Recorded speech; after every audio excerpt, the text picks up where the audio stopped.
Okay. How are I'll you? be So I want to tell you over here it's 10 p.m. and it's yeah 10:11. What mhm. time is it over there again? 9:11 in the morning. 9:11. Perfect. So very grateful and thankful you're up. You look beautiful, by the way. Thank you. They nickname you as Wonder Woman. Yes, that's one of my nicknames. You do look like Wonder Woman. Oh, thank you. Um, Welcome. So I'm here to get as much information from you as possible.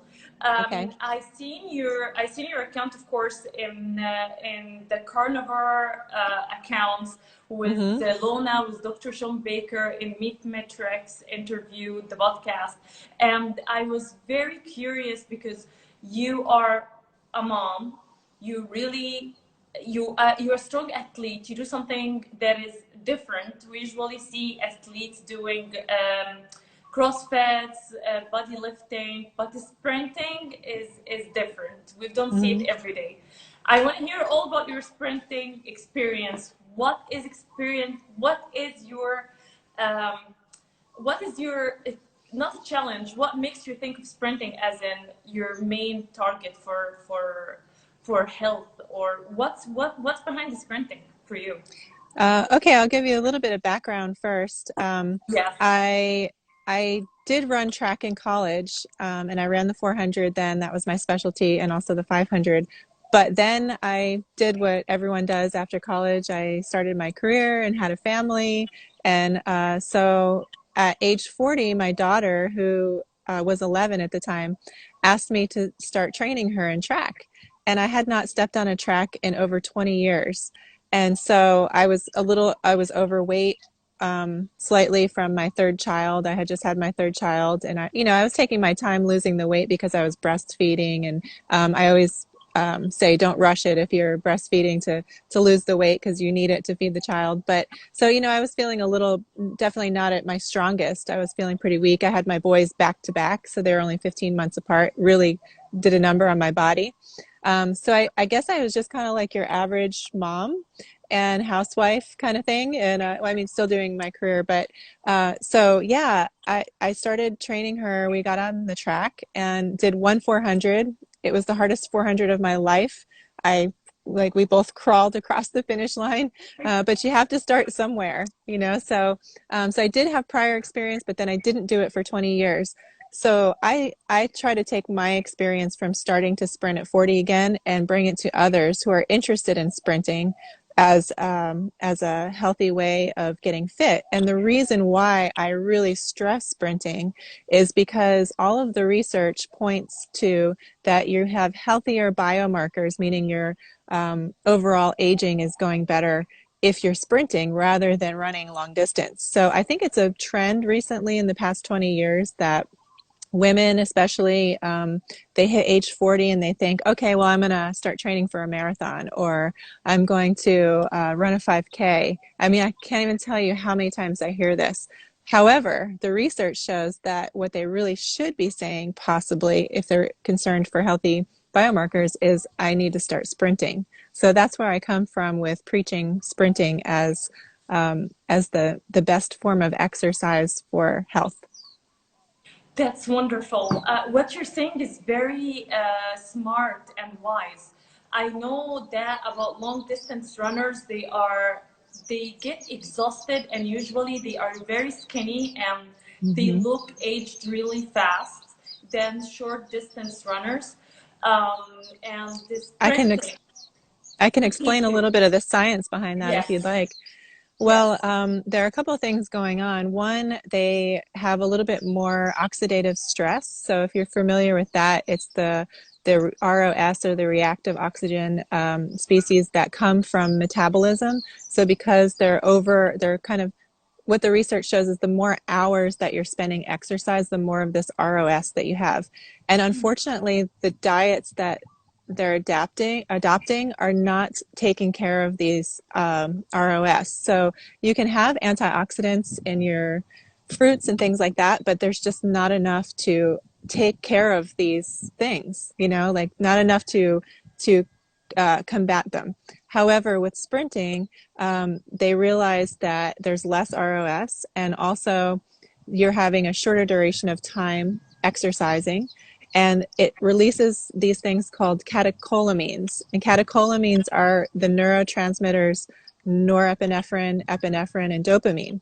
And these are really great for aging because it increases your brain plasticity. So you not only are you able to learn more and be more present with your cognition in your brain, but you're actually, your muscle memory is learning more. So you're going to increase your muscle mass. And they've proven that these catecholamines will burn fat long after you're done exercising. So they're fantastic for your metabolism because you can run maybe for, say, an hour or something like that, endurance workout, but then shortly thereafter, you're not going to have a fat burning effect. Whereas if you sprint for a very short time, like, 20 minutes or less workout, your body's going to release these neurotransmitters that have you burn fat for hours after you're done with your workout. So not only do you get to work out for a shorter amount of time, but your body's still burning fat for a longer amount of time.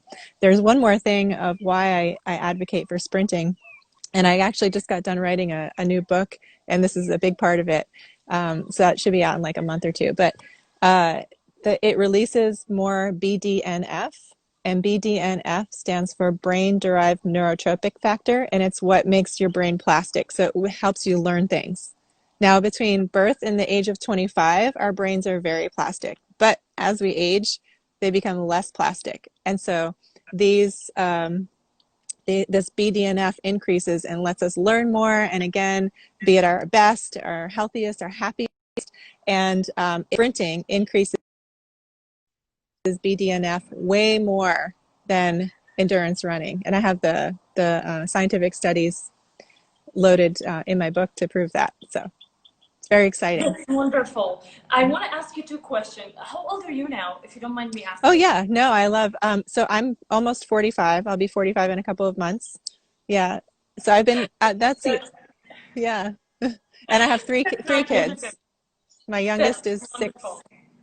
Yeah. That is wonderful. So, sprinting vs long distance running. Do you only sprint? Um, I do what with my 400-meter training, I don't just do short sprints, I do long interval sprints, which I think is also very important. So I get into the lactic zone often. And the lactic zone, the more lactic your workout is, the more growth factor you're going to have as well. So that is important for aging and maintaining muscle mass. What the muscle mass is important for is thwarting sarcopenia. So that is the loss of muscle mass as we age. That's what that means. And we need a significant amount of protein in order to do that, in order to keep our muscle mass. So the sprinting absolutely helps. Resistance training, strength training, 100%, absolutely, as we age. But we also need the protein to back that up. So you sprint, you do Mm-hmm. alternative sprinting where, from my understanding, you sprint and you stop and you sprint again for a few seconds Yes. or minutes. Mm-hmm. Great. And this is your main workout. Or it's only your Yes. workout. This is the only I do. workout. Yes, I do that 3 times a week. A lot of people think it takes a long time, but it doesn't. I only do that 3 times a week because recovery is just as important. And then I do strength train 4 times a week. And that's what Strength I do for my training is workouts. lifting weights. Yes. Beautiful. You don't put much Oop. about your lifting weights program. About my weight program. You don't put a lot of lifting posts or contents about your lifting weight, like your, yeah. Yes, um, you know what, I do it in a group effort. So I guess I probably could post a little bit more. But yeah, I tend not to post too much about that because, well, I'll tell you why. My mentor was really big about not having phones in with you when you're lifting. So lifting requires a lot of focus. And in order to achieve your best lifting, like, I mean, all of the athletes I train, I don't allow them to bring their phones. Or, sometimes they can't even play music depending on what the lift is that day. And so I'm really there when I'm lifting to focus. And I think that, I could video a few um, of my exercises, I guess at a different time if people were interested. in what I I'm think we're doing, all I'd be interested to know everything about your lifestyle. okay. I'd be happy to share. But at that time, I'm just really focused on getting the job done. And I have an amazing, amazing strength coach. His name is Malcolm William, and you can find him at Source Performance. He works with very, very elite athletes, NFL, NHL, Olympians, all of it, and he is like a genius on strength training. And so I went out to Arizona and he did all this different testing on me to find my weaknesses and my strengths, and he specifically writes programs for me. Now I also am a strength coach and I write for other people, but I like having a coach. So he's the best. So I couldn't praise him enough. Yeah. After we're done, I will take his account. If he has account on Instagram, I will mention him in our video. Yes. I know we have specific questions that Yes, I was absolutely. supposed to go with, but I'm I going know, that's okay. to. We could probably talk forever. Beautiful. So, first of all, I want to tell you a question related to long distance running. Sure. Are we specifically focusing in general health for human, or we're talking about women? Is that Yes, message? that's a good question. Um, it's going to be overall for both males and females. Great question. However, females have significantly different requirements than males. So females are going to lose muscle mass faster than males. And so you really do need to pay attention to the growth factor and making sure you have the muscle mass to balance your hormones. That's one of the things. Muscle is our largest organ, and it balances our hormones for one thing. But it's really necessary. So women especially need to pay attention to this. And I think all too often they're looking for they think there's a myth that lifting weights will make you bulky, or maybe sprinting rather than distance running will make you bulky, and obviously that's not true.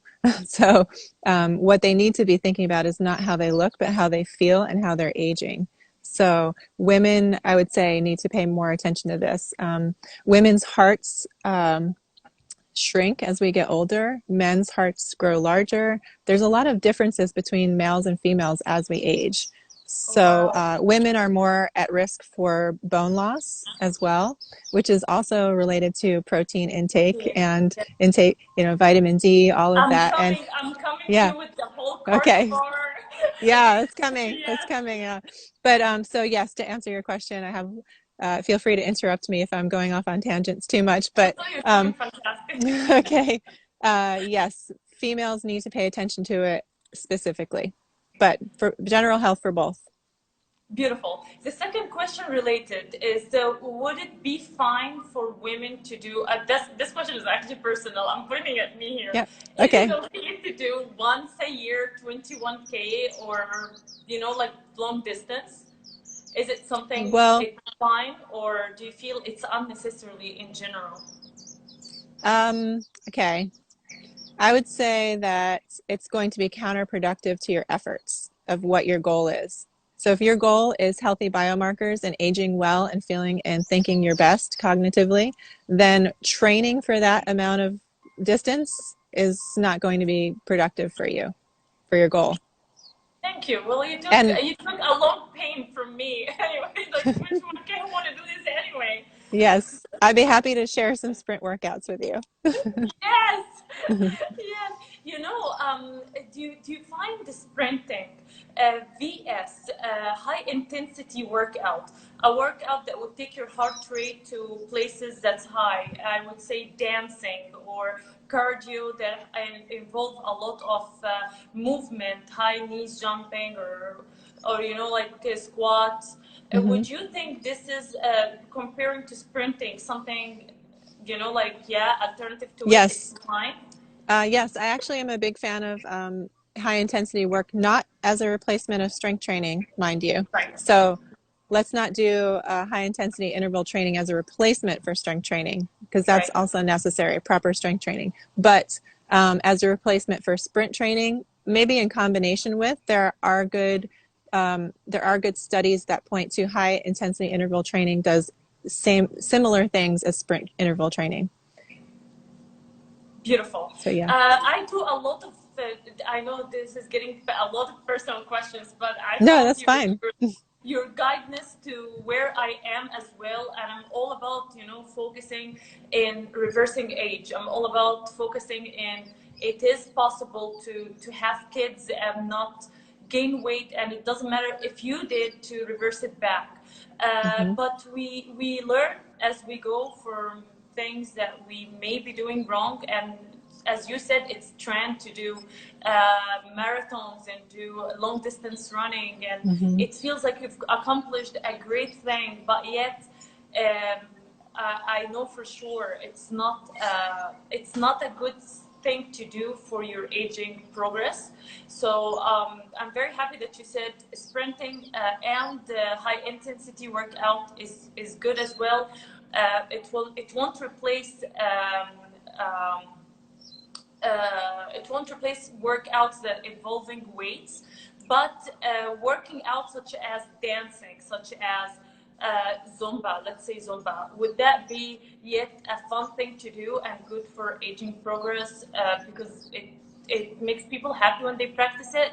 Or what do you think about that? Sure, I think that there's probably, now I have to say I've never done Zumba, so I can't personally attest to that. However, I'm sure that there is some benefit to that. If that's what makes you happy to get out there and exercise at all, then Yeah, sure. But again, not in replacement of something very high intensity. Now, dancing, I would say, depending on what kind of dancing, it depends on, is it going to be long, steady cardio, or is it a lot of your maximum effort and then a break?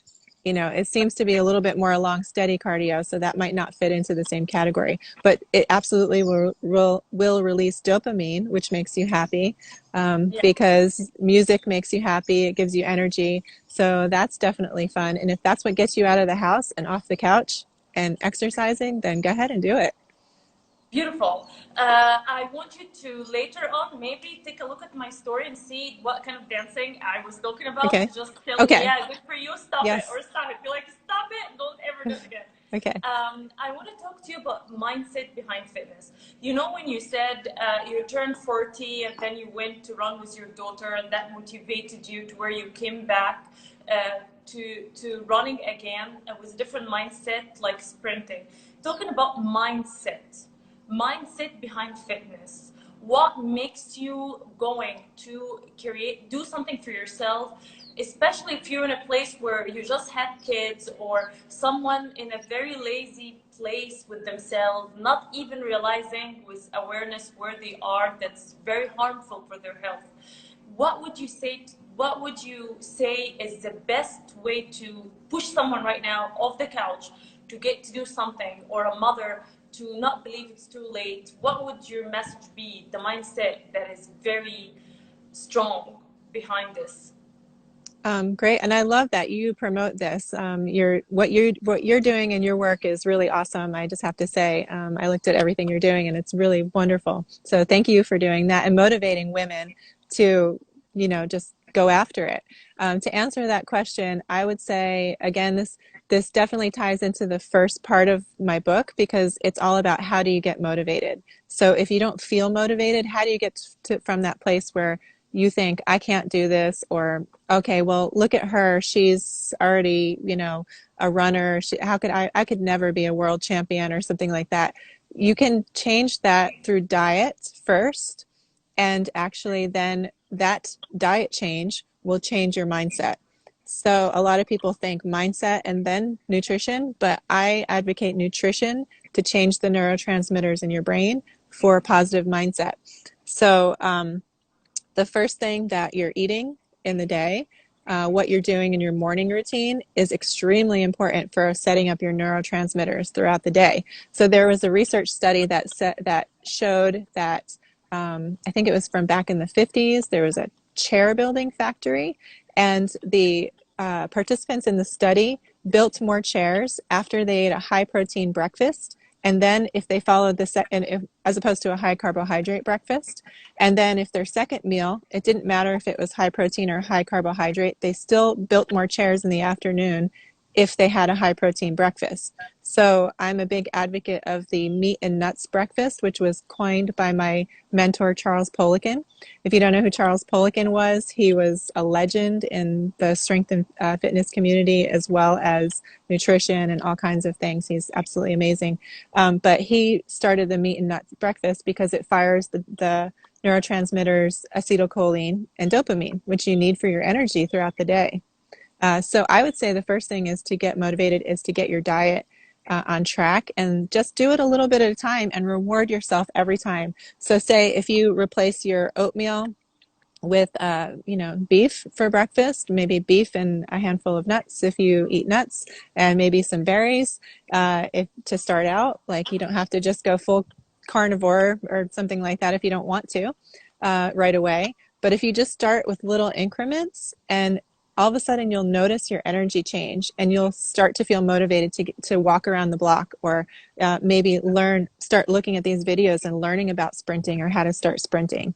All of a sudden your brain will change to be motivated. So the answer to that would definitely be change your diet first, and the motivation will follow. That's wonderful. I've been thinking lately about connect with your body before your soul, like connect with the way your body feel before you think of Mm-hmm. changing.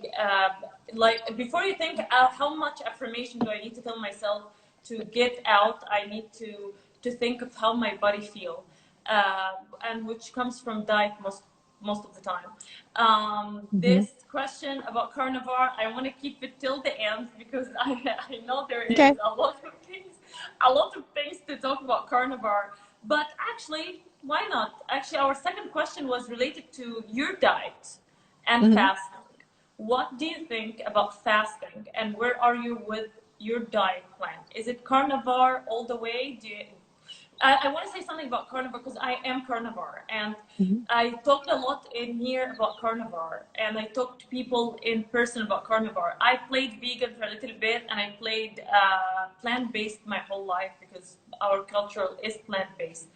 And I remember that transitioning to carnivore and how I felt like I am just feeling good, and it was balanced. I haven't had any adrenaline fatigue that I got from working out while I was not carnivore. I want you to speak about adrenaline fatigue because I think you would put more information to it. Um, it's just feeling exhausted all the time. And from Mm-hmm. a little workout, you just feel like your body's screaming for help, and you think you're doing the right thing, drinking your green juice, eating your vegetable. I was mixing anything green just to see a green cup in front of me and believe it's the right thing to do, till my body got very exhausted. And when I speak about carnivore now, I had Lona from Keto Carnivore, and Mm-hmm. she spoke about the carnivore, and people start to understand it's about simplicity. But I want you Yes. to highlight the benefit that goes physically, and how fast does it take that transition to see someone exhausted themselves with their own diet plan, American-based diet or plant-based diet. How long it's going to take them to see, is it fasting involving, not, and what you personally do as a woman athlete. Okay. It's a lot, but I think I got Ah, it. Okay. I would say my diet is meat-based. I do cycle carnivore several times a year.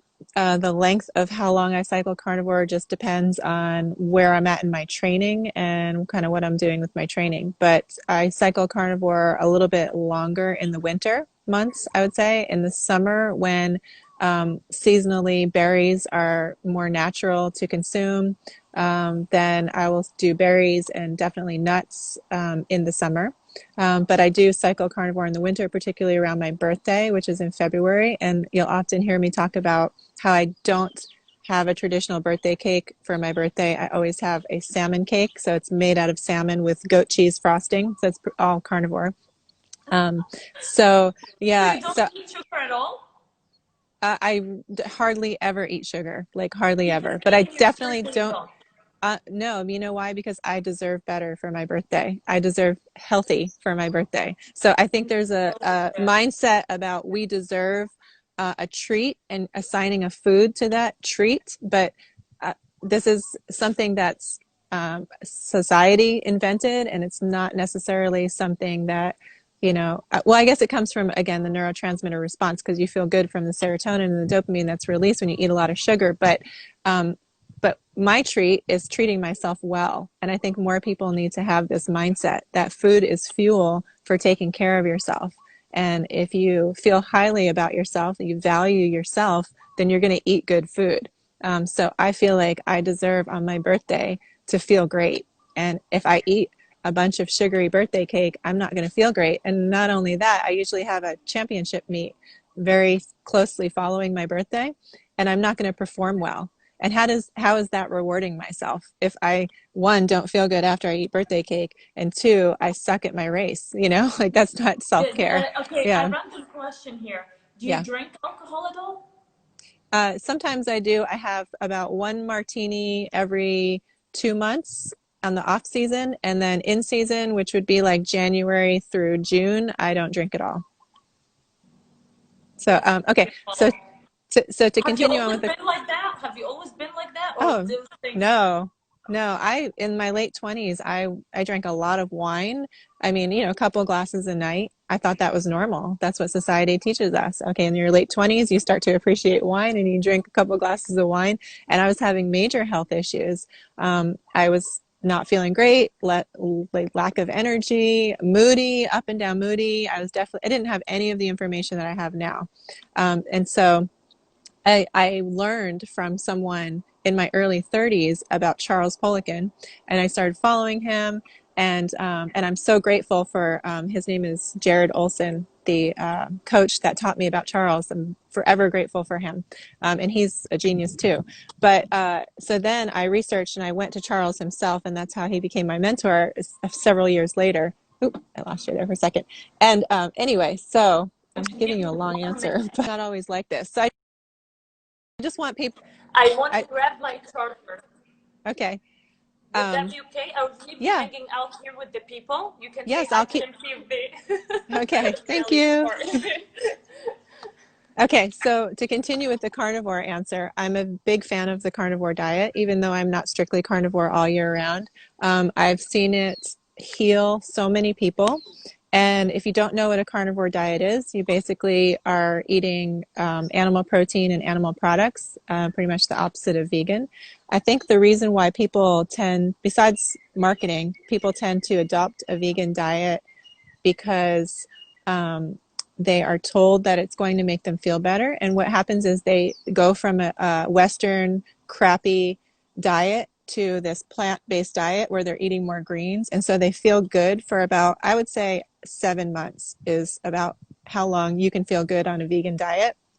Sometimes shorter, sometimes slightly longer. But after about 7 months is when your essential nutrients like zinc are going to run out.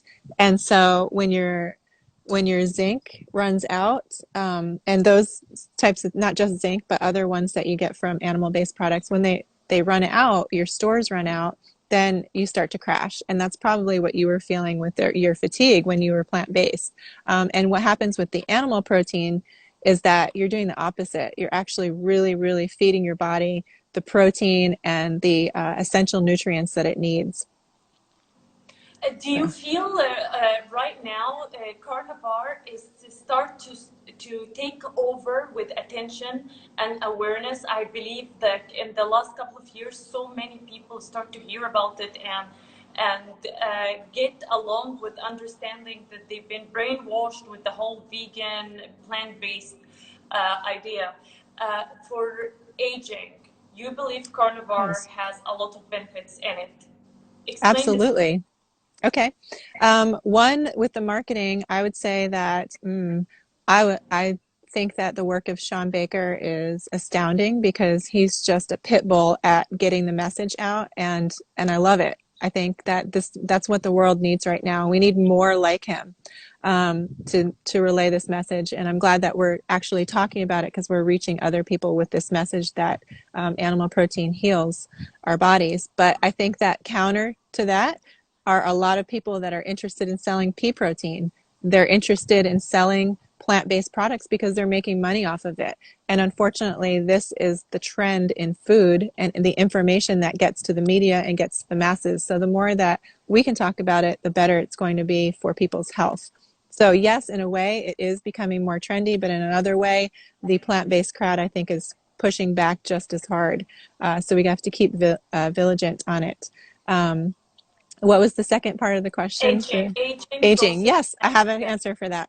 One of the things that animal protein does is lengthen your telomeres. Your telomeres are the caps on the ends of your DNA. Okay, so think of it like a shoelace, and that you have the little caps that keep your shoelace from fraying. every Right. time your cells every time your cells divide, that little cap frays and it becomes shorter and shorter and shorter, and that's how we age. That is our like, basically that is aging. And so at some point the cell becomes senescent, so it's like a gray hair would be a senescent cell. It's just not alive anymore, or it actually dies. And when we die, our cells die. Okay, so um, that's why it's a biomarker for aging. Now, some people are born with longer telomeres, and then they can abuse their body more until it gets shorter, which is why you hear people say, well, how come so and so smokes cigarettes and eats cheeseburgers from McDonald's every day or whatever, and tons of sugar, and nothing's wrong with them? And I always say, well, eventually that catches up to them. But maybe they have longer telomeres to start with. Now, there are ways to lengthen your telomeres. One of them is exercise, particularly the high interval and sprint interval, and the other one is through animal protein. So the research shows that animal protein does lengthen your telomeres, and high refined carbohydrates shorten the telomeres. So that is how it responds or corresponds to aging. So far, it's very clear and simple. Okay. Sprinting workouts and alternative high intensity workouts, alternative strengths, and carnivore or high protein intake diet. What do you think Yes. about fasting? And one random question just crossed my mind, speaking about collagen and bone broth. Do Mm-hmm. you feel you are one of the people that within the carnivore believe that broth has a lot of benefits in our diet, or it's something that's not really important? It's fatty. Yeah. Yeah. Yes, absolutely. I love broth. Bone broth, particularly, I prescribe to my athletes when they are starting to have some tendon issues or anything where they're feeling like their muscles are a little strained. I have them do significant amounts of bone broth. Fasting is a great question. I get this a lot. And okay, so fasting, I believe, is great for autophagy, which is one of the ways to combat aging. However, so is exercise. So if you're exercising enough, or if you can even do cold therapy, that induces autophagy. But I think that if you are exercising how you should be exercising, then you don't really need to fast. I am actually an advocate of eating several meals a day, even though that's not the current trend, especially in the carnivore community. I know, but Yeah. if you're exercising, you need that fuel, and you need to keep up with that fuel in order to keep your protein intake and your muscles fed, or else the protein's going to come out of your muscles. So I am a big advocate of having several meals a day for myself and for usually for my clients. That being said, there are instances where fasting is pretty necessary, and that is if you are overweight, if you're morbidly obese, for sure.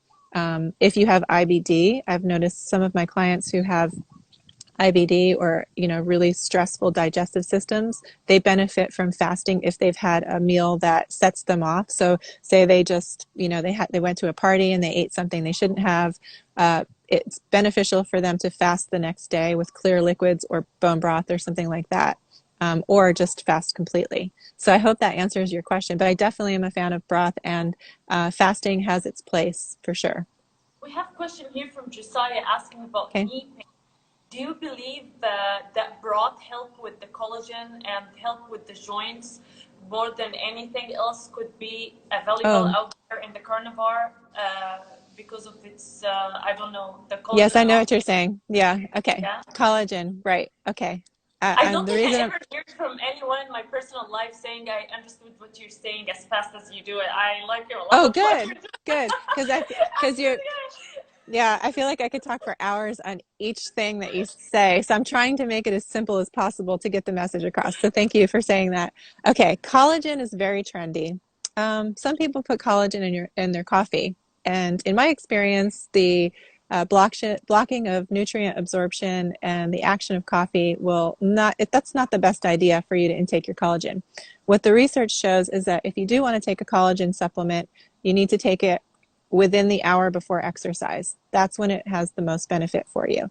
Now, in regards to joint pain um, and collagen in general, I'm actually not really on that trend. I believe in glycine. Glycine makes collagen, makes type 2 collagen. You need collagen actually for your gut lining, for your organs. It's not just for joints, which most people think like, oh, I want good skin, so I'll take collagen. Actually, the collagen helps you with all different parts of your body. And so the best way to do that is to make your own collagen through glycine. Now, animal proteins are high in glycine. I'm also a fan, if you've heard anything I say, but I'm a fan of Glutamid, which is a glutamine glycine supplement Yes. by ATP Labs. Yeah. And that one taken consistently will just set you on the right path for all kinds of things, including tendon and joint support, gut mucosal lining support, healing of muscle tissue.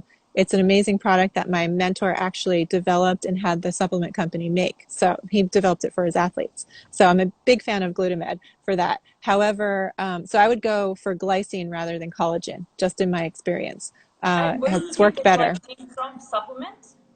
Yes, so Glutamid is glutamine and glycine, and that's my favorite one. It's on Okay, ATP, yeah, atplab.com, I believe is the place perfect. to get that, and we can put that in later too. But joint pain in the knees. I wrote an article, it's on my website a while back, and it's kind of a different pioneering approach. You probably have never heard of this before. My mentor was, I think, the pioneer in the research on this, that all non-traumatic joint pain comes from bacteria that has escaped possibly through your gut, but it has settled into your joints. It's in your blood and it's settled in your joints. So, for instance, elbow pain and knee pain are going to be different types of bacteria. Now, elbow pain, for instance, is usually Blastocystis hominis. It's a pathogen in your gut that's escaped out and settled into your joint. And you can fix this by your diet, but you can also fix this by getting rid of that parasite. Now, for instance, Achilles tendon pain, which a lot of people have issues with, especially if they run long distances. Um, there's a certain bacteria certain bacteria actually swim towards inflamed tissue. And so they did a study on spontaneous Achilles ruptures, and they found that they all had staph infections in the Achilles. Now, they took biopsies from the muscle tissue of the hamstring of the same individuals, and there was no staph in the hamstring. So the hypothesis was that the they needed to look further into the staph either causing the tendinopathy or contributing to it. So I did a whole article. It's on my website. It's a little sciencey, so hopefully you can follow it. But about bacteria settling into joints and different things you can do to get rid This of is that bacteria. for the first time I ever hear about this. Yes, I nobody got, talks about it. yeah, I got from. I just want to make sure I got you right. Bacteria leaving your gut and going to your joints. This Hmm. is due to a bad diet Yes, or a long distance running, it's due. It's mostly to diet, I would say. mostly to diet. Yes, yes. Wow.